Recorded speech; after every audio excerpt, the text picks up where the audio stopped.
Hola, mi nombre es Kimberly Marlene Saquic Morales, estudiante del curso Teoría de la Poesía y del Ensayo Literario. En este podcast hablaré sobre el contenido del libro La Métrica Española de Antonio Quilis. El libro de Antonio Quilis es una obra fundamental para la comprensión de la métrica española. A lo largo de sus páginas se abordan temas esenciales divididos en tres partes principales: el verso, la estrofa y el poema. Cada sección explora los elementos clave y las características que definen la métrica, desde la importancia del acento y la rima en los versos, hasta las diferentes estructuras de las estrofas y los tipos de poemas. Esta obra es una guía completa para el análisis métrico, proporcionando las herramientas necesarias para entender la estructura y el estilo de un poema, así como la intención del autor según su época. Comenzaremos hablando y extendiendo un poco sobre el verso. Los elementos que conforman el verso son la sílaba, el acento y la rima. Un punto muy importante es el acento. Puede comprenderse como el alma de las palabras, pero también es el alma del verso. El acento se refiere a las sílabas acentuadas. De ello depende la belleza del verso. Por la posición que ocupa la sílaba acentuada en el interior de una palabra o del final del verso, puede clasificarse como oxítono o aguda, paroxítono, proparoxítono o esdrújulo. De igual manera, se trabaja con los versos relacionados con la posición del último acento versal y la clasificación de los versos en cuanto al ritmo de intensidad. Otro punto a considerar es la rima. Se define como total o parcial identidad acústica entre dos o más versos. Por lo tanto, es un fenómeno acústico. Para su clasificación se debe tener en cuenta tanto su timbre como su cantidad. En cuanto a su timbre está la parcial o total. En cuanto a su cantidad encontramos la oxítona, paroxítona y proparoxítona. En cuanto a su disposición está la continua, la gemela, arazada y la encadenada. El cómputo silábico o las clases de versos según el número de sílabas. Se pueden encontrar las sílabas métricas con dos factores, que son el número de sílabas y los fenómenos métricos, como la sinalefa, diéresis, sinéresis y el hiato. Está también la pausa. Su clasificación se divide en la estrófica, que se encuentra al final de cada estrofa, la versal, que se encuentra al final de cada verso, e interna, que se encuentra en el interior de un verso. El tono es el responsable del comportamiento y variaciones de cada verso o estrofa. Sus cambios dependen de la longitud del tipo fónico, del tipo de pausa y de su significado.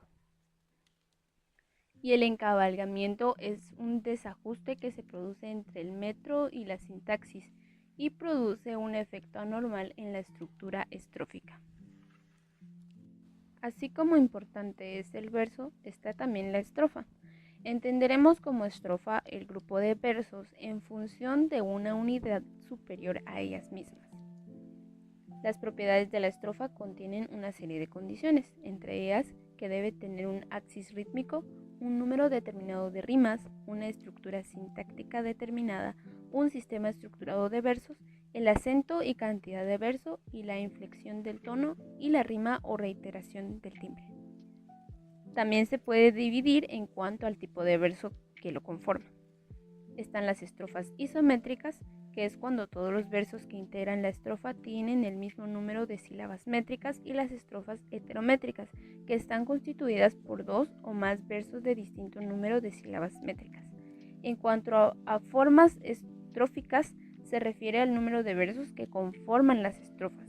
Estas pueden ser de 2 o hasta 10 versos y mezclándose entre versos de arte mayor y menor. Por último, tenemos el aspecto muy importante a tomar en cuenta en la métrica española, que es el poema. Esta es la realidad rítmica máxima y primordial. Se puede dividir de la siguiente manera. En cuanto a su forma, pueden ser poemas estróficos y poemas no estróficos. Los poemas estróficos son aquellos que están estructurados en estrofas. A su vez, se dividen en monoestróficos y poliestróficos.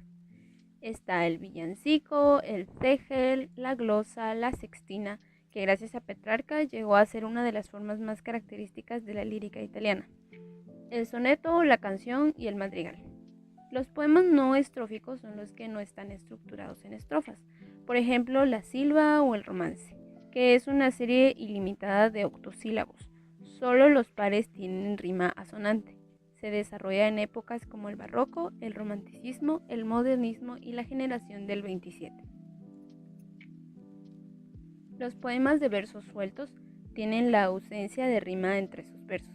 Estas composiciones pueden ser debidas bien a la imitación de la poesía latina clásica o por exigencias musicales. Ha sido útil para las traducciones en otras lenguas. Y por último, los poemas de versos libres que consisten en una ruptura casi total de las formas métricas tradicionales. Sus características son la ausencia de estrofas, la ausencia de rima, la ausencia de medida en los versos, la ruptura sintáctica de la frase y el aislamiento de la palabra. Todo este contenido es útil para el análisis métrico que se debe realizar a un poema, el cual es importante para la comprensión de su estructura, de su estilo y lo que el autor deseaba expresar en ese momento.